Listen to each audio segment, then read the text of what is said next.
Palermo 2.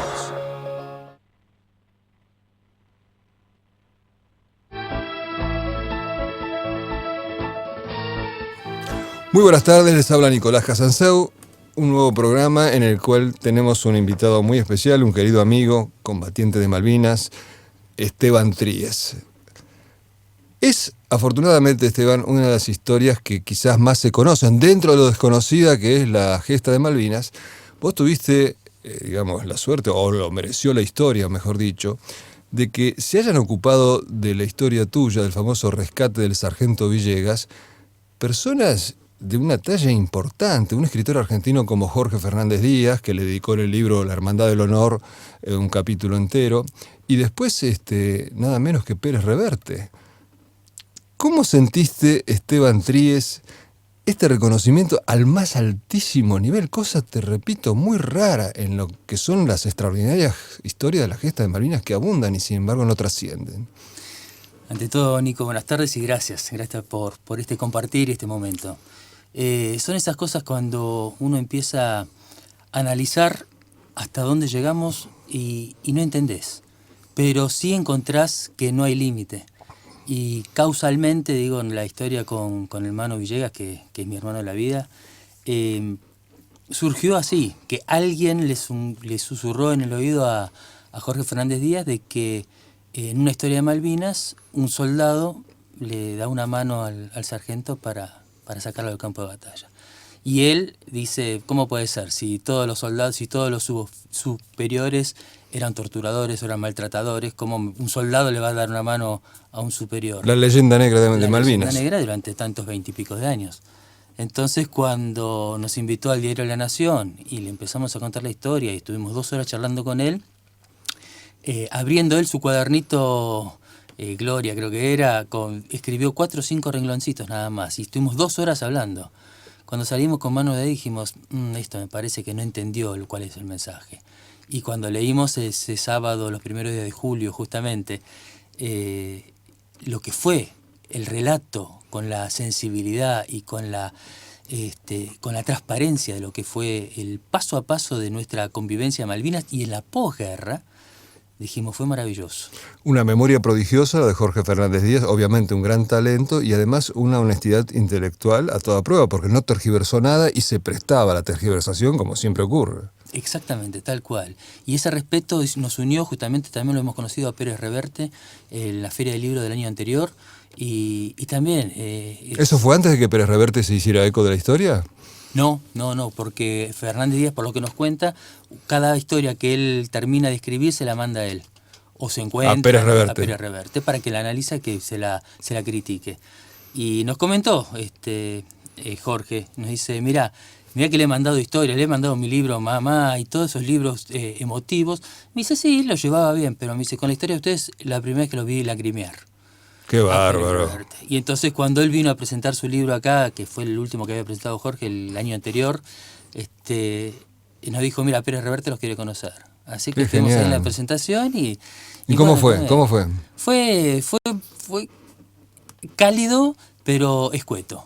O sea, había mucho. O sea, cuando uno presenta un libro y hay 800 personas ahí, obviamente que el anfitrión y no puede prodigarse. Para más. Pero fue bueno decir, somos parte de algo que uno a veces ni lo piensa y de repente no hay limitaciones para conocer. Siempre decimos que es una historia más de Malvinas. Hay tantas miles de historias de Malvinas con respecto a los actos de amor, actos de coraje, actos de compañerismo, que se dio esta. Pero esta pegó muy fuerte. Es que, Nico, yo no sé, pero Manu es una persona... Manuel Villegas, cuando hablamos de Manu, el sargento rescatado. Es una persona tan especial que inclusive hoy tendría que haber estado acá, sentado en esta mesa y no pudo venir porque me dice, Esteban, se está mudando mi hijo y le tengo que dar una mano para hacer toda la mudanza, una casa que hicieron ellos juntos en 2 años, en 1 año y medio. Y vos decís, Manu, tenés tanto amor hacia el otro, que lo transmitió con sus 23 años siendo sargento del Regimiento 3 de Infantería. Bueno, justamente recopilemos, rescatemos, aunque mucha gente la conoce, otros no, la historia tuya, porque ustedes eran 3 hombres del Regimiento 3, de ahí que yo hice una canción con Carlos Longoni que se llama 3 del 3, Sí. el soldado Cerrezuela, vos y el sargento Villegas, que estaban empeñados en un contraataque en Wireless Ridge la noche del 13 al 14. ¿Qué es lo que pasó en ese momento? Nos encontramos con una sorpresa. Nosotros íbamos a apoyar al Regimiento 7 de La Plata, la compañía A, y se había replegado un par de horas antes, y como nuestras radios no funcionaban, nadie nos pudo avisar de que no siguiésemos avanzando porque el 7 no había soportado el ataque enemigo, ¿no? Entonces cuando llegamos a las alturas vimos sombras correr y no nos quedamos rodillas en tierra esperando a ver, entender qué se hacía, si se disparaba o no, porque pensábamos que era propia tropa. ¿Y lo era? No, no lo era. ¿No lo era? Perdón, era propia tropa, exactamente.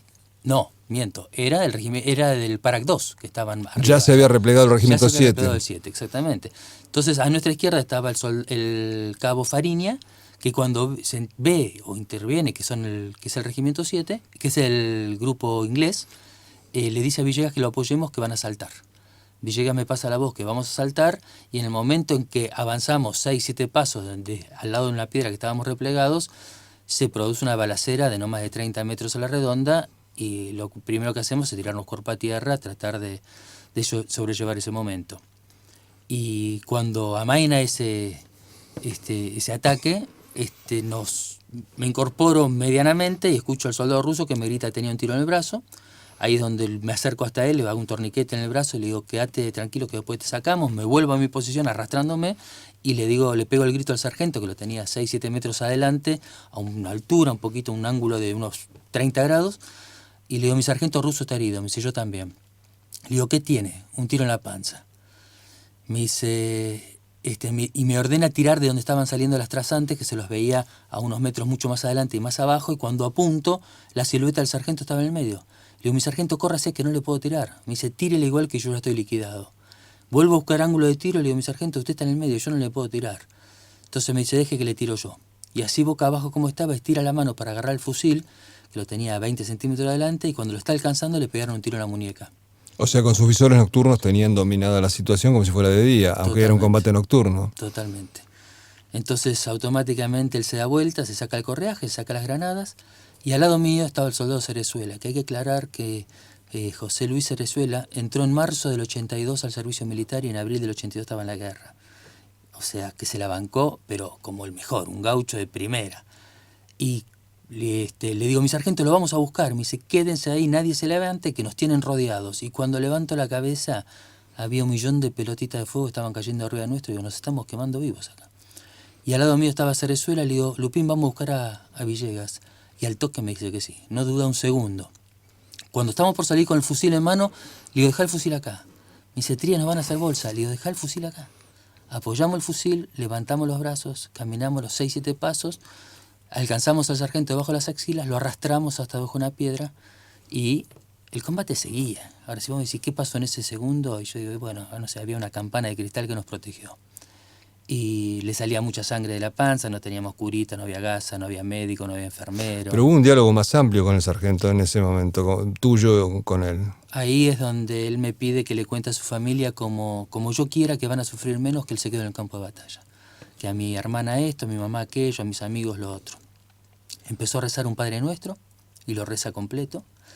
Y me dice, y a su hija Silvana, su hijita de 3 años, cuando la nombra a ella, porque el sueño de él era estar arrodilladito y abrazarla, se pone a llorar.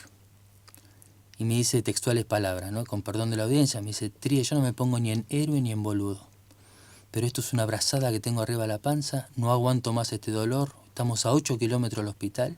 Me dice: pegame un tiro y hacete cargo del grupo. Le digo: mi sargento, me hago cargo del grupo y nos tenemos que comer un asado todavía. Me dice: ¿de qué asado me hablas? Yo estoy liquidado.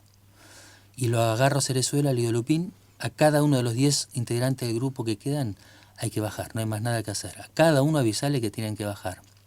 Y contra la voluntad del sargento, con otro soldado lo agarramos al hombro, o sea, un poquito sillita de oro, un poquito cargándolo, y en vez de bajar como habíamos subido, bajamos a través del campo de batalla gritándole a nuestros compañeros que no nos tiren, que lo llevábamos a Villegas herido, y caminamos 8 kilómetros y la maravilla de los médicos hicieron que hoy el Manu Villegas sea sea mi hermano de la vida. Le salvaron la vida. Con Carlos Longoni, un cantante santafesino, hicimos una canción dedicada a este episodio de la gesta de Malvinas que se llama 3 del 3. Y quiero prevenir a los oyentes que cuando dice chicos de la guerra en el texto que escribí, dice entre comillas. ¿La podemos escuchar? 3 del 3. Acá va. Gracias.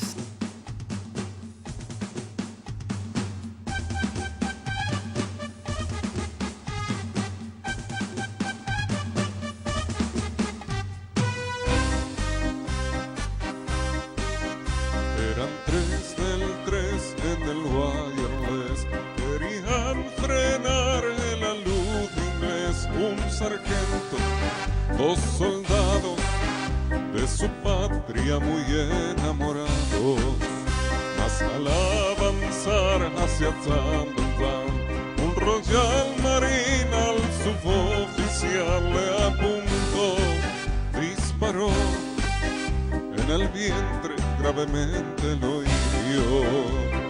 Allí fue que esos chicos de la guerra exhibieron su hombría, fibra y temeridad. Se resuena y el flaco Esteban Tríez pusieron sobre las IES los puntos de su lealtad. Sin pensarlo más, en acción audaz, exponiéndose, agrandándose al sargento, lo cargaron, a la parca se lo escamotearon. En la refriega casi a ciegas y a 4 brazos brega que te bregan. Lo sacaron, lo salvaron, no dejaron solo a Villegas. Y allí fue que esos chicos de la guerra exhibieron su hombría, fibra y temeridad. Se resuena y el flaco Esteban Tríez pusieron sobre las IES los puntos de su lealtad.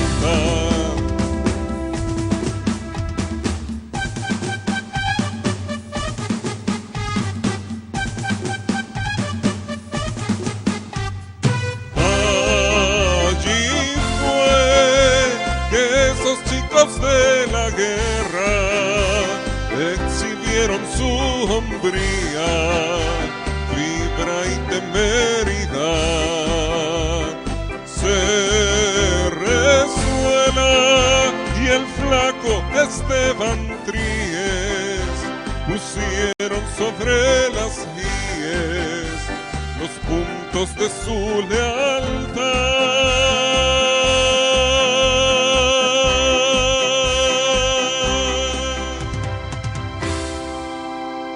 Estamos con Esteban Tríez, el protagonista de esta canción que canta Carlos Longoni, 3 del 3, que junto al soldado Cerrezuela salvó al sargento Villegas de una herida gravísima. La herida en el estómago es una de las más graves y más dolorosas que puede haber. Tanto así que los alemanes en la Segunda Guerra Mundial, solo por el hecho de recibir una herida en el estómago, ya le daban la Cruz de Hierro al combatiente, por lo terrible de la herida.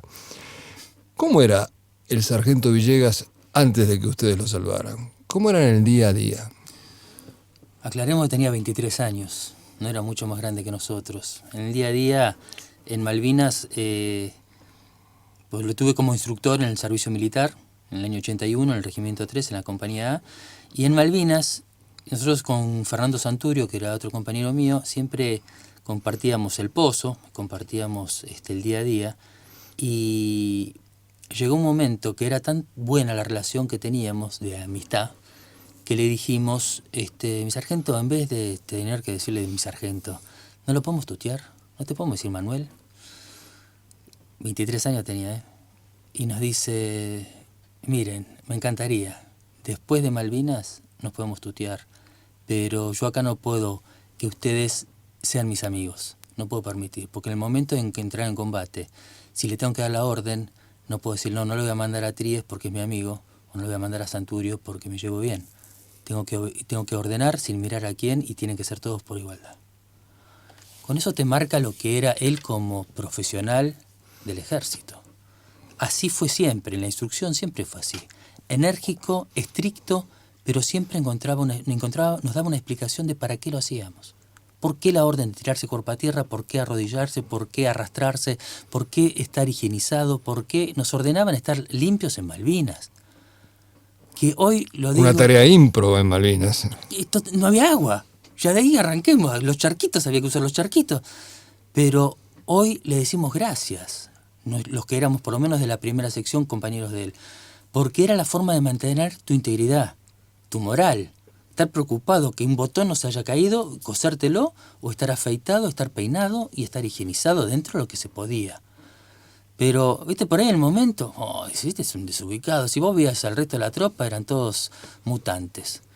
Expliquemos que ese es un término muy cruel que alguien le puso a los soldados conscriptos porque parecían realmente mutantes por dos motivos. Primero, estaban flacos, entonces se agrandaban sus ojos y encima, como muchas veces se iluminaban con candiles que estaban basados en combustible JP1 o lo que se encontrara, estaban como ennegrecidos sus rostros. Entonces los ojos saltones por haber adelgazado, sumado a esa piel cetrina o casi negra, alguien con mucha crueldad, pero también con acierto, lamentablemente le puso los mutantes a ustedes. Sí, es que nos veíamos todos iguales. Entonces aquel que estaba un poquito más higienizado decía, ¡epa! Pero no está en el pozo, sí, está ahí a 20 metros de tuyo, pero yo sigo sosteniendo que Malvinas se llevó en la parte humana la bendición de aquel jefe, aquel superior que era humano. Entonces, si vos decís, a mí me tocó un tipo humano, sensato, con la rigidez, con la aspereza o con las órdenes claras, como la tuve yo, con Víctor Hugo Rodríguez, que era nuestro jefe de sección, o con Manuel Villegas, que era el jefe de grupo, la guerra fue mucho más fácil y mucho más decir, aquellos que murieron al lado tuyo, estás hoy manteniendo viva su memoria, pero con orgullo y con honor. O sea que vos dirías que una unidad es el reflejo del jefe. 100%. 100%. Por eso es tan canallesca y mentirosa la generalización. Hubo Totalmente. Jefes buenos y jefes malos. Exactamente. Nuestro jefe de regimiento no existió, por ejemplo. Y cuando se hizo el desfile el año pasado, lo llamé al Chuli, que vive en Rosario, le digo, Chuli, vos tenés que estar acá mañana. Chuli es el teniente primero, Víctor Hugo Rodríguez. Bien. Y me dice, no, Esteban, no voy a hacer 600 kilómetros por 2 horas de desfile. Le digo, vos sos el referente de oficiales del ejército, del Regimiento 3 de Infantería. Y vino y desfiló delante nuestro. Entonces yo digo, eso no hay medalla que te lo dé. O sea, el ejército te puede condecorar con las mejores medallas, pero cuando tu subalterno te reconoce, y no soy el único, obviamente, la compañía coincide, no con todos, pero con ellos por lo menos es el decir, ustedes estuvieron delante nuestro cuando subimos a combatir. Y por más que el reglamento diga que el jefe tenía que estar en el medio, si vos, tu referente está adelante y tu ejemplo está adelante, ese ejemplo contagia y arrastra hasta el más débil. Hablando de medallas, ahora cuando posteé en Facebook que ibas a estar vos, Gabriel Camili, que fuera jefe del Regimiento 3 hace unos pocos años, puso bravo, los 3 del 3, se dio, digamos, por enterado de la nota y lo alegró eso. Y Gabriel Camili me había dicho hace unos años que los había propuesto a ustedes para ser condecorados. ¿Qué pasó con eso? No, nada. Nada. Nada. ¿Y por qué esas cosas no progresan, no avanzan? ¿Por qué tanta injusticia? Yo creo que hay mucho resquemor, mucho miedo. Ahora tal vez este año es como que se revirtió un poquitito y los que eran subtenientes en la época de Malvinas hoy llegan a generales, hoy están en los altos más rangos y tal vez tengan entendimiento más real de lo que es Malvinas. Pero Malvinas es una causa que nos une en todos los órdenes, Nico. Y un pueblo unido es muy difícil de sublevar. Entonces, o de subyugar, mejor dicho. Entonces yo creo que esos reconocimientos, salvo los que fueron indiscutibles, porque A ver, yo no quiero una medalla, yo no necesito una medalla. La No, compañía, la necesita el país, no vos. Bueno, Vos la merecés, pero vos la merecés, no la necesitas, pero la merecés. La necesita el país, porque el país necesita arquetipos. Y las medallas son para eso, para subrayar a quien es un arquetipo, para que la gente se inspire en él, para que tenga un modelo, para elevar a la población, porque el ejemplo de los héroes eleva, el ejemplo de los cobardes adocena, rebaja, pone la vara baja, el ejemplo de ustedes pone la vara alta, y eso es lo que probablemente los políticos no quieren, porque es mucho más fácil expoliar un pueblo que no tiene una vara alta.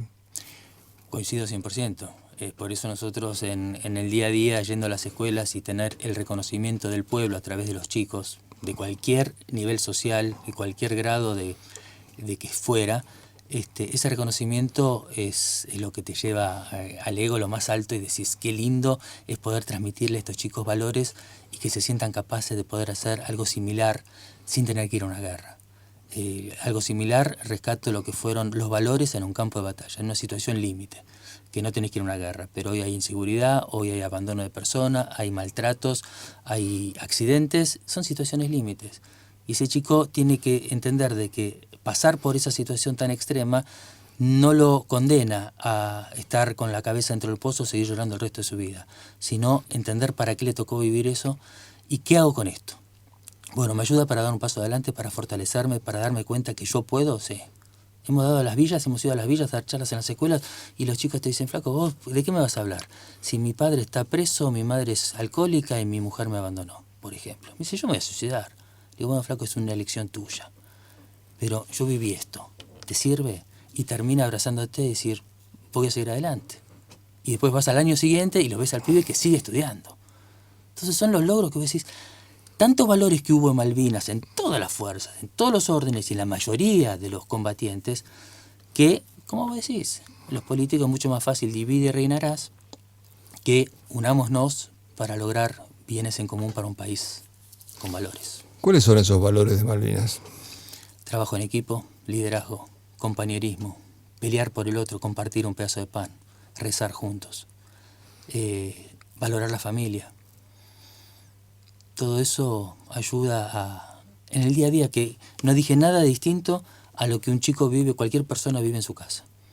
El liderazgo, que puede ser un padre, un tutor o lo que fuera, el compartir las tareas del hogar, el confiar en tu compañero, que puede ser tu hermano o tu compañero de banco, rezar, tener fe, la familia.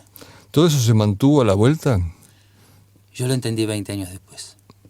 Hubo 20 años en que ustedes estuvieron mudos, entre otras cosas. Muchos sí, y muchos otros pelearon por los derechos del veterano de guerra, que era la dignidad. La dignidad estaba reflejada a través del trabajo, de la vivienda y de la salud, primordialmente. Y así los recibieron y la democracia los encajonó 200 kilómetros abajo. Y yo siempre les digo gracias porque ellos no bajaron los brazos y siguieron peleando por mis derechos. Yo por 20 años no hablé ni con mi familia, ni con mis hijos, ni con mis padres, ni con mis amigos. Fue un fenómeno casi generalizado. Sí, muchos. Sí. Y después hubo una persona que me dijo, esta no es más tu historia, esta es una historia de una sociedad que tiene que saber qué se vive en Malvinas. Cuéntenlo. Y convencerlo a Villegas para que salga a hablar al lado mío me tardó 5 años más. Siempre le digo, mira, voy a ir a una escuela, ¿me vas a acompañar? Sí, espérame que ya voy. Y ese esperame no aparecía. No aparecía. Hasta que hoy entendemos y obligamos de una u otra manera al resto de los veteranos de guerra que todavía no hablan, porque hay muchos que no hablan todavía. Le digo, hermano, todo lo que vos viviste es digno. Así no hayas hecho, vos no consideres que hayas hecho algo. Hay un compañero mío del Regimiento 3 de la sección servicio, de la compañía de servicio, que me dice, Esteban, ¿qué te voy a contar si yo lo único que hacía era revolver la comida? Y le dice, bueno, revolver esa comida se pegaba y no hubiera llegado a primera línea. Le digo, la guerra fue un sistema de engranajes, todo tenía que funcionar. Aquel que estaba en primera línea, aquel que te llevaba la comida, aquel que pelaba las papas, aquel que cocinaba y aquel que iba a conseguir las papas. Todo. Entonces faltaba algo de eso y ya está. Ya se rompía el sistema de lograr cosas en conjunto. Esteban, te propongo que hagamos una pausa y luego seguimos conversando con vos. Esteban Tríez, aquí en nuestro programa. RPLM Radio Palermo 2. La puerta del tiempo. Le pone sonido a tus emociones. Y se iluminan tus recuerdos. Y se iluminan tus recuerdos.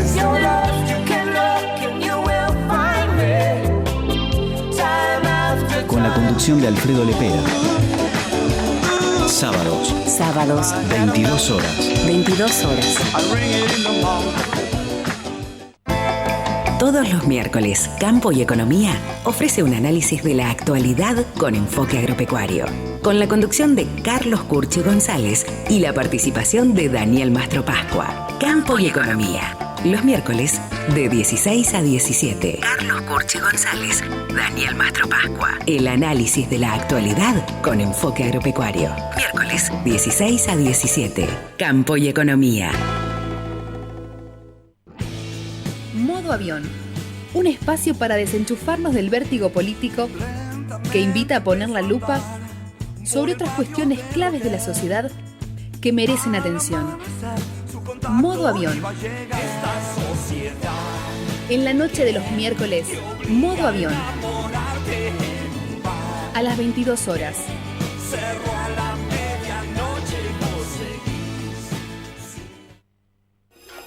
Nos vemos en nuestro canal de YouTube, Radio Palermo Multimedia.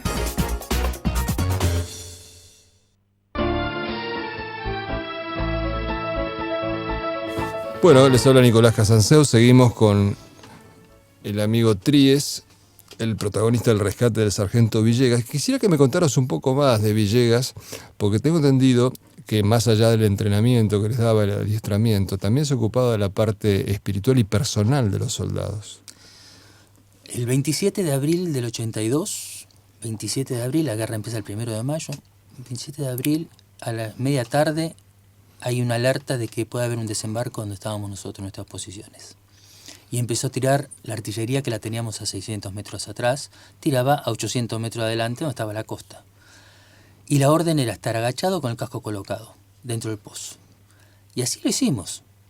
Y cuando levanto la vista lo veo a Villegas temblando, parado, temblando, paralizado, temblando como una hoja, no podía controlar sus músculos. Ese bombardeo duró 10 minutos, no desembarcó ni una gaviota, no pasó nada. Y cuando termina todo me dice, Tríez, ¿me vio? Sí, mi sargento. ¿Qué piensa? ¿Y qué le vas a decir? Nada, ¿que tuviste miedo? No, nada, mi sargento.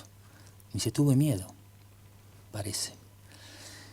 Realmente se paralizó, el miedo lo superó.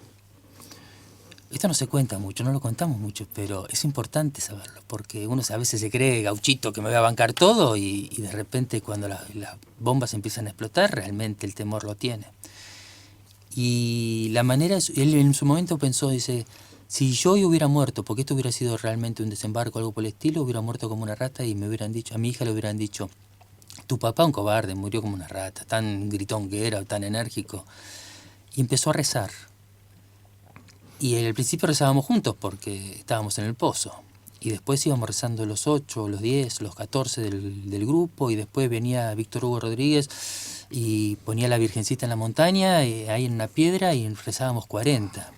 Y yo siempre claro que dentro del grupo había mormones, había judíos, había cristianos evangélicos, cristianos católicos y había ateos. Y no había diferencia. Y no había diferencia. Y la energía que había, que se generaba, y se te iba el hambre, y se te iba el frío, y de repente te sentías con una protección tan grande, y todas las noches rezábamos.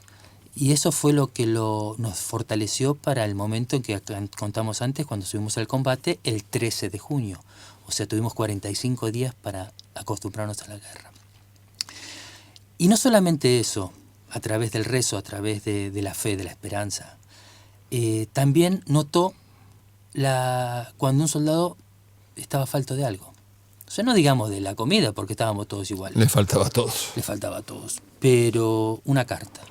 Y vos recibías la carta del chico que te escribía de 4º grado, de 3er año, al soldado de la patria. Impersonal, pero la recibías y agradecías.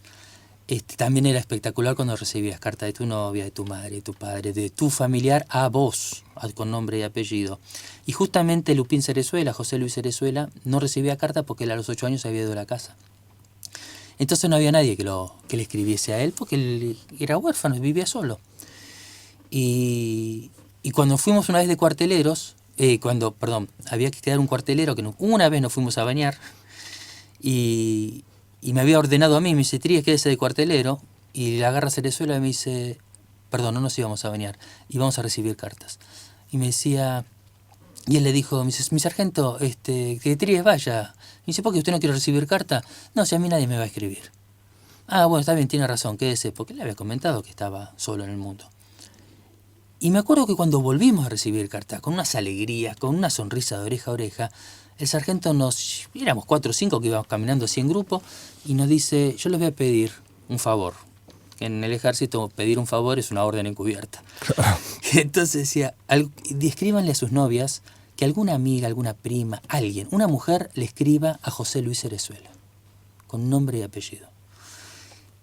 Pasó una circunstancia tremenda que Lupín no limpiaba el fusil y Manuel lo castigaba y le dio unas órdenes, un castigo terrible que era vaciar los pozos, los 7 pozos del grupo todas las noches, y a la tercera noche Cerezuela no aguantó más y pidió desistir de eso y que le pegara un tiro. O sea, pasó una situación realmente muy límite.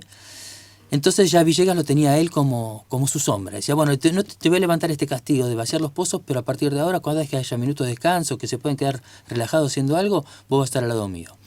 Entonces la próxima vez que fuimos a recibir correspondencia, se resuelve otra vez y le dice, me quedo yo de cuartelero. No, usted ahora está castigado, usted viene al lado mío. Y cuando estábamos recibiendo las cartas, decía Tríes, Pascali, Santurio, eso yo, nombran Cerezuela. Y Cerezuela estaba a 3 metros a la izquierda mía, paradito con las manos en el bolsillo, pateando piedritas, no dándole bolilla a nada. Y lo miramos todos. Y el sargento también. ¿Y quién dijo usted, soldado? Cerezuela estoy nombrando. ¿Cerezuela no es usted? No, pero para mí no es, soldado. Cerezuela, sargento. ¿Pero Cerezuela cuánto? Cerezuela José Luis de la compañía. Pero es usted, pero agarre la carta, carajo, le dijo Villegas. Este pibe agarró la carta, la miró, la leyó, y me levantó la cabeza a Dios y le dijo, Dios mío, es para mí. Alguien se acordó de mí. Y yo digo, cuando nosotros nos juntábamos a comer, nos juntábamos en círculo y nos mirábamos las caras. Cuando vos recibías una carta, te ibas a un rincón a encontrarte vos con ese pariente, con ese querido que estaba en el continente. Y decís, y eso fue lo que Villegas notaba, que este tipo necesitaba ese mimo, ese abrazo, ese encuentro con el continente. Y esa es la característica de mi suboficial, de mi sargento, que no era ni recibido en Harvard, ni salido del colegio militar, tenía 6º grado aprobado, se recibió de sargento con 17 años. Y tenía un gran corazón. Muy emocionante lo que contás, muy emocionante. ¿Qué fue de la vida de Cerezuela? Hace unos 6 años atrás fallece Chiquito Viegas, gran referente de la salud de los veteranos de guerra, y ahí me lo encuentro, que no lo conocía, Luis Quinteros, y me dice, ¿vos sos del Regimiento 3? Sí. Allá en Vicente López era, en el velatorio. Me dice, hay un compañero tuyo que se está muriendo. ¿Quién? José Luis Cerezuela. Tiene cáncer de pulmón. No me diga, le digo, dame el teléfono. Lo llamo por teléfono, me atiende Alexandra, que es la mujer, y le digo, mira, comentale que Villegas y Tríes lo queremos ir a visitar si podemos. Y Villegas me dice, mira, yo no sé si el petizo quiere, porque yo lo castigué. Lo último que tuvimos de él fue un castigo que yo le di. Y la mujer al día siguiente llama y me dice, sí, ya quiere que vengan hoy mismo. Así que fuimos a las 4 de la tarde y estaba Josecito vestidito, con una camisita de jean, afeitadito, bañadito. Hacía un mes que no lo hacía eso. Estaba con la morfina porque ya se quería morir. Y cuando llegamos, nos abrazamos los 3 y tenía una memoria, pero se acordaba de todo, ¿viste? Esas cosas que vos ocultás en tu cabecita y el tipo se acordaba y te las disparaba de vuelta.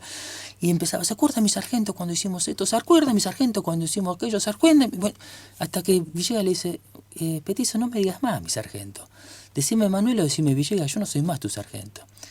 Y Cerezuela le dice, no, mi sargento, usted va a ser mi sargento hasta el último día de mi vida. ¿Y sabe qué? Usted es como mi papá. Bueno, nos abrazamos, nos pusimos a llorar, realmente muy emotivo, y Villegas le dice, yo te quería venir a explicarte que yo no estaba arrepentido del castigo que te di allá en Malvinas. Me dice, no, el castigo yo lo entendí, porque yo no limpiaba el fusil. Usted no sabe lo que significó esa carta para mí, porque esa carta me levantó no solamente el ánimo en Malvinas, y le dio sentido a mi vida, sino cada vez en la posguerra, porque él era chatarrero, iba juntando chatarra por la vida. Y me dice, cada vez que yo estaba deprimido, que estaba mal, yo me acordaba de esa carta, la volví a leer y me daba la fuerza para seguir combatiendo. Es de aquí que nos juntamos una vez más y esa noche nos pide, quédense, vamos a comer un asado. Digo, no, yo tenía que ir a buscar a mi hijo a la escuela, Manu tenía que ir a buscar a sus nietos. Y me dice, no, venimos el domingo a comer un asado. No, quédense hoy. No voy a llegar el domingo. Dije, bueno, déjate joder, que no vas a llegar. Vamos a hacer el asado, un flor de asado. Y el sábado en la nochecita nos llama la mujer que había fallecido, José Luis. Y cuando llegamos todavía estaba el cuerpo ahí en la camita y estaba Quinteros con otro soldado de acá de Vicente López. Y le dice, ¿usted es Villegas? Sí. Y me dice, ¿me permite abrazarlo? Por lo que él había hablado del sargento. Wow, qué fuerte todo esto que contás. Son historias de vida. Ahora vos le salvaste la vida más de una vez a Villegas, ¿no? Porque hubo otro episodio ya en la posguerra. Y tuvo me acuerdo que era cuando se estaba haciendo la peregrinación de la Virgen que fue entronizada en el cementerio de Darwin, en el año 2008 habrá sido, sí, en 2008. Y justo tocaba en 3 de febrero. Y me llaman los muchachos de 3 de febrero y los acompañé en la peregrinación. Y cuando estábamos saliendo hacia la peregrinación, me llama Carmen, la esposa de Manuel, y me dice, Esteban, Manuel está muy mal. Digo, ¿qué tiene? Por lo que me dijeron, tiene una ACV. Al toque me llama Víctor Hugo Rodríguez de Rosario y me dice, Esteban, recién hablé con la esposa de Villegas y tiene una ACV, así que anda volando. Era un viernes a las 6 de la tarde. Viernes a las 6 de la tarde, hace 8 años atrás, la General Paz, era imposible, tenías que ir en helicóptero. No sé cómo hice, tenía un Corsita y llegué a Isidro Casanova y realmente estaba balbuceando, estaba que no podía controlar algunos miembros de su cuerpo. Así que lo metimos arriba del auto y lo cargo, porque digo, no dejaba de dar órdenes. Íbamos hacia el hospital militar a todo lo que da y balbuceando me decía, digo, sí, ya sé, una loma de burro. Sí, frena, sí, ya sé, el colectivo, ¿viste? Seguía dando órdenes. Y el trabajo en equipo, ¿no? En el hospital militar estaba Martín Burdí esperándolo, que hoy es el director de salud mental de las Fuerzas Armadas. Un gran médico que está salvando vidas de los veteranos. Un fenómeno. Y era soldado, combatimos uno al lado del otro. Y al toque lo llamo, le digo, Martín, lo llevo a Villegas. Y ya tenía todo preparado, lo recibieron y no le quedó ninguna secuela.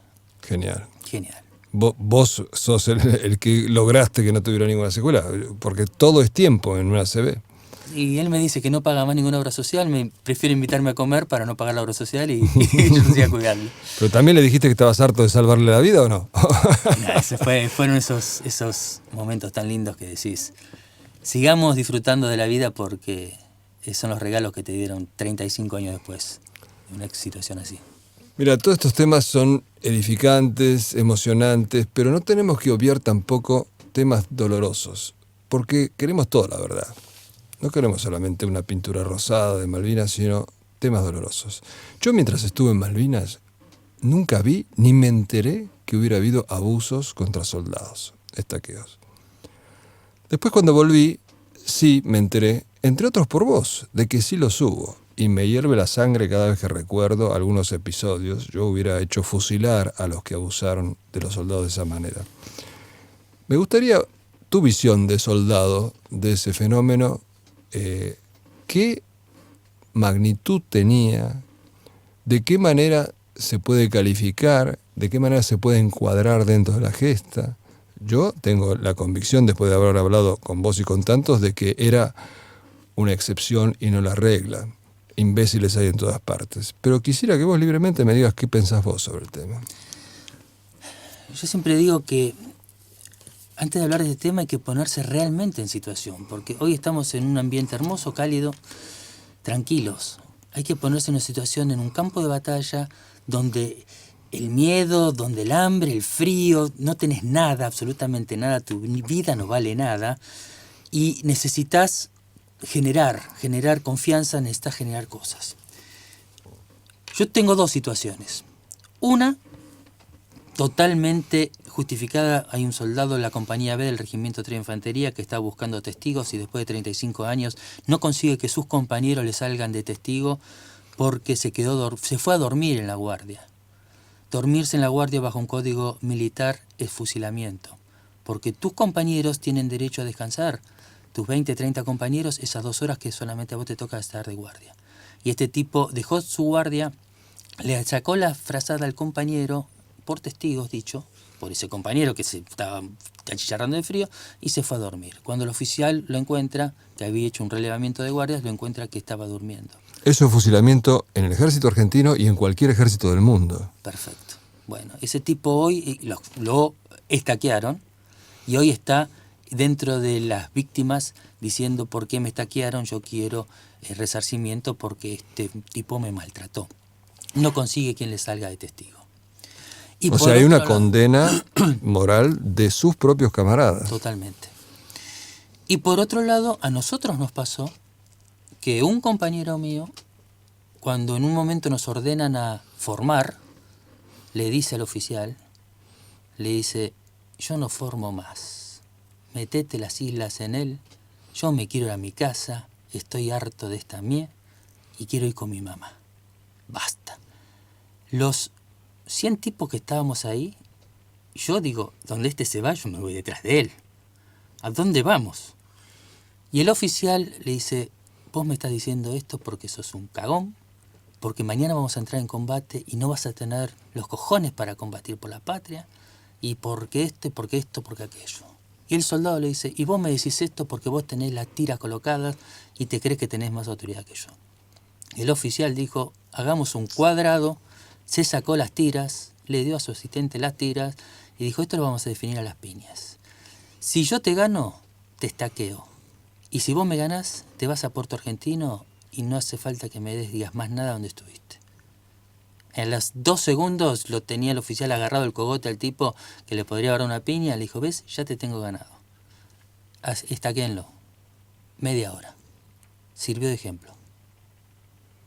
A la media hora lo sacaron y ese tipo en el momento del combate, cuando yo lo llevé a Villegas al hospital, el tipo habrá llegado no sé cuánto tiempo después, con unas heridas de esquirlas en la espalda, gritando, yo le tiré al que le pegó a Villegas, yo le tiré al que le pegó a Villegas, el soldado Mazzane. Y combatió, subió antes que nosotros a combatir. Entonces vos me decís, ¿qué pasa con esto? Fue un ejemplo. Si no se daba ese ejemplo, nos íbamos todos detrás de Mazzane al pueblo. Basta, flaco, yo no quiero más nada, yo no quiero estar más acá adelante.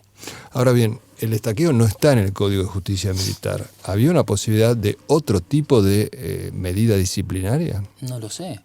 ¿Qué te mandás a penitencia? ¿Al rincón? ¿Cuál es? No sé.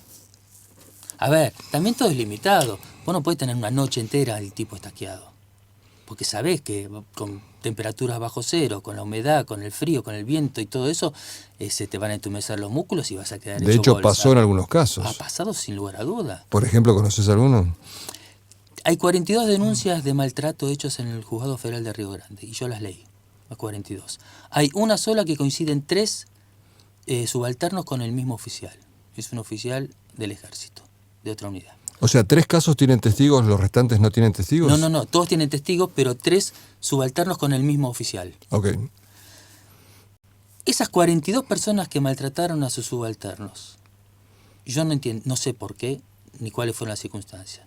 Pero si hubo abuso, obviamente que tienen que ser juzgados, no por la justicia federal, por Dios y fundamentalmente por el soldado. Y yo lo que siempre destaco, el soldado no se olvida de nada.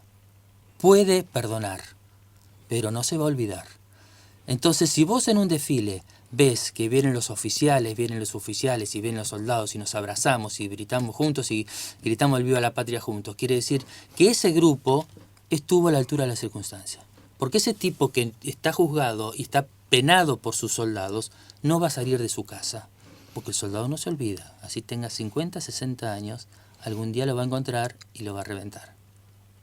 Entonces, yo siempre digo a Víctor Hugo o a Manuel, y le decimos en la compañía, el hecho que nosotros te invitemos a las reuniones de fin de año o a mitad de año, o que vengas a mi casa, es la medalla más grande que te puedes llegar a llevar en el pecho. Porque estuviste realmente a la altura de las circunstancias. Con los gritos, con equivocaciones, pero todos tenemos equivocaciones. O los miedos, o los errores, y después saber pedir perdón. Porque ha pasado también con otro oficial de otra compañía. Y no supo pedir perdón. Pero bueno, hay algunos que lo perdonaron, otros que no, pero no viene al desfilar. Entonces yo digo, esa ya te la llevas adentro y no te la saca nadie. No hay revancha.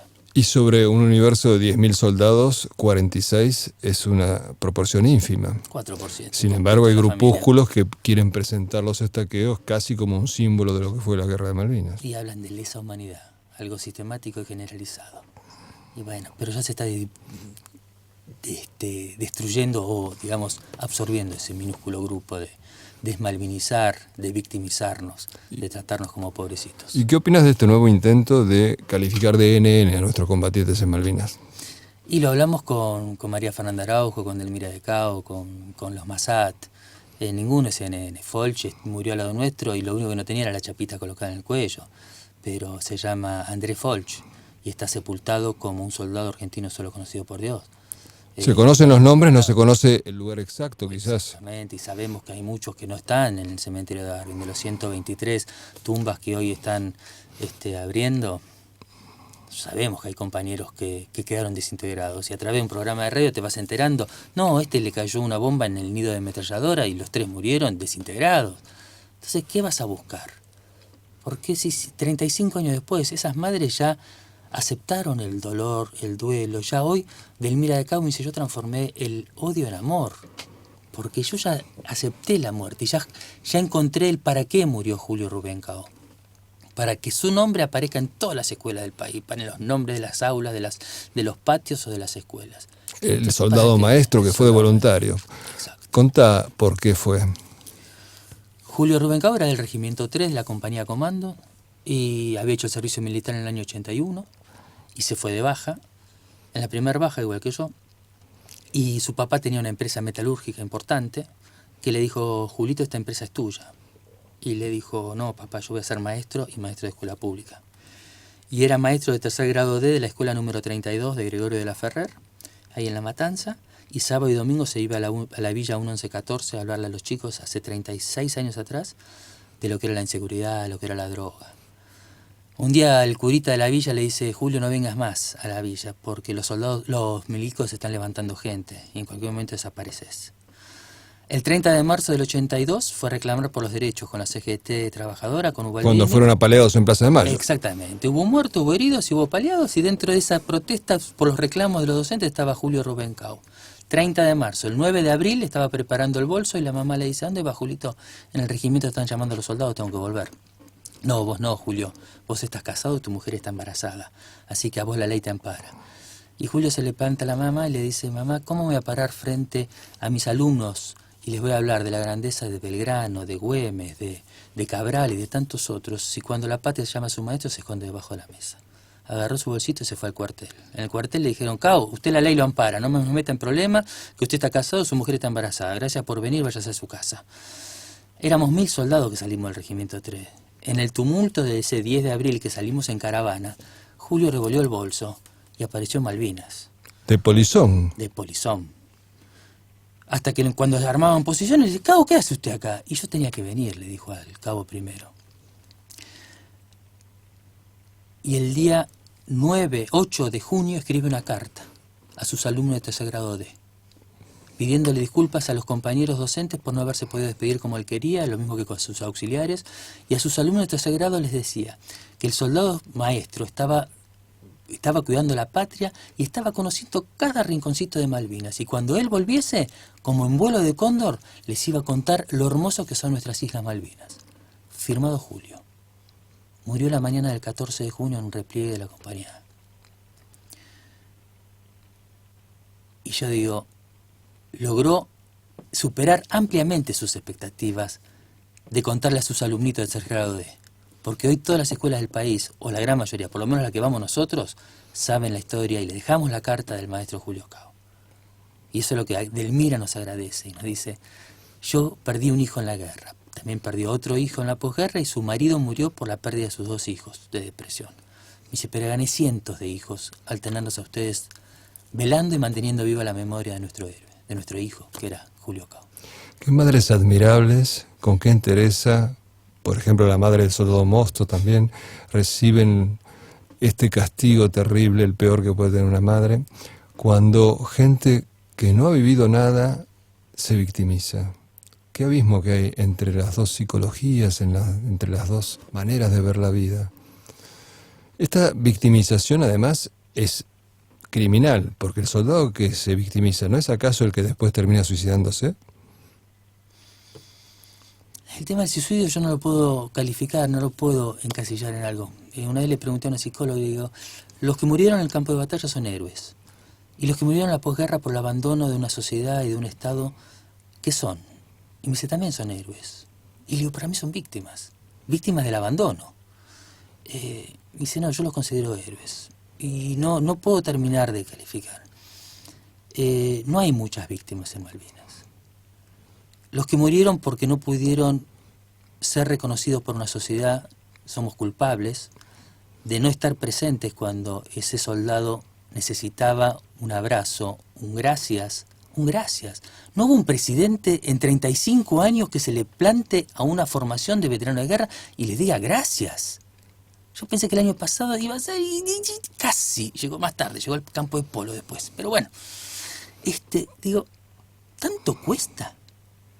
No necesitamos otra cosa, ¿eh? Y de ese desfile, yo hablaba con muchos compañeros que nunca habían estado presentes en ningún acto. Me decían, Esteban, qué hermoso que fue esto. Qué lindo hubiera sido si esto lo hubiéramos tenido un montón de años atrás, ¿no? ¿Cuántas muertes se habrían evitado? Porque eso esperaban. Yo lo escuché en las trincheras, me decían, ¿te imaginás cuando volvamos qué desfile que nos vamos a mandar? Se lo deben hasta el día de hoy. Sí. Y esto es un peso con el que carga la sociedad argentina, por más que no esté consciente de ello. Algún día se va a dar cuenta de que hizo abandono de personas, no solo el poder político, la sociedad. Claro que la sociedad es bombardeada por mensajes desmalvinizadores de los políticos, de los periodistas, pero eso no es una justificación. La sociedad tiene que reaccionar. Y bueno, reaccionará gracias a testimonios como el tuyo, pero que lamentablemente son también una gota en el océano. Es el Estado el que tiene que ocuparse de contar la verdad completa de Malvinas antes de que sea demasiado tarde, mientras los combatientes todavía están con vida, porque tenemos la maldita costumbre de reivindicar a los muertos. Hagamos la excepción por una vez, reivindiquemos a los combatientes de Malvinas cuando todavía están entre nosotros. ¿Vos lo ves posible eso? 100%. Antes decíamos, nosotros somos un granito de arena que va formando un médano. Y hubo varios políticos que coincidían y me decían, antes ustedes eran un granito de arena en un médano, hoy son un granito de arena en el ojo. Están molestando mucho ya. Y es así. No vamos a renunciar a esta batalla. A través de la educación, a través de la cultura, a través del honor y de la gloria de ser veterano de guerra. Y le vamos a seguir rompiendo y pateando las puertas hasta que terminen de convencerse de que Malvinas es una causa nacional de todos los argentinos.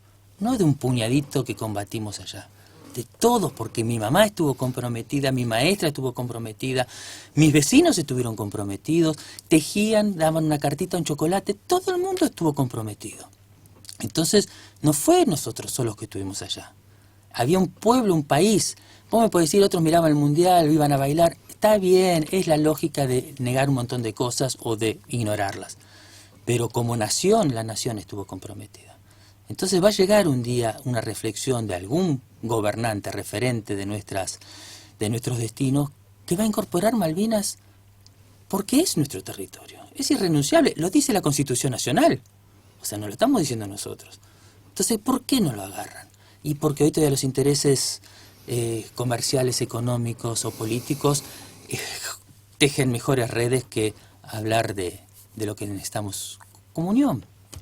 Pero es también una ceguera. En el caso del actual presidente, él proclamó que una de sus 3 metas principales es la unidad nacional, y Malvinas es la única causa nacional. 2 más 2 son 4. Si tu meta es la unidad nacional, enarbolá la única bandera en la que están de acuerdo 95 o más % de los argentinos, y no lo hace. Tendremos que seguir sembrando en las memorias, en las cabecitas de nuestros chicos que se están formando, qué es lo que estamos haciendo. Mira, estoy como docente en el Instituto también de Seguridad Pública en la policía, se están formando la policía, y era muy difícil hablar de Malvinas, era muy difícil hablar de trabajo en equipo. Y después de la charla, los policías, los federales que se están uniendo hoy a la ciudad, vuelven, te dicen, me dice, ahora después de 30 años de servicio, vuelvo a entender por qué elegí ser policía. Hay veces que este arbolito nos tapa un bosque hermoso que tenemos para recorrer. Y es simplemente volver a abrir cabezas y tomar conciencia de que es posible.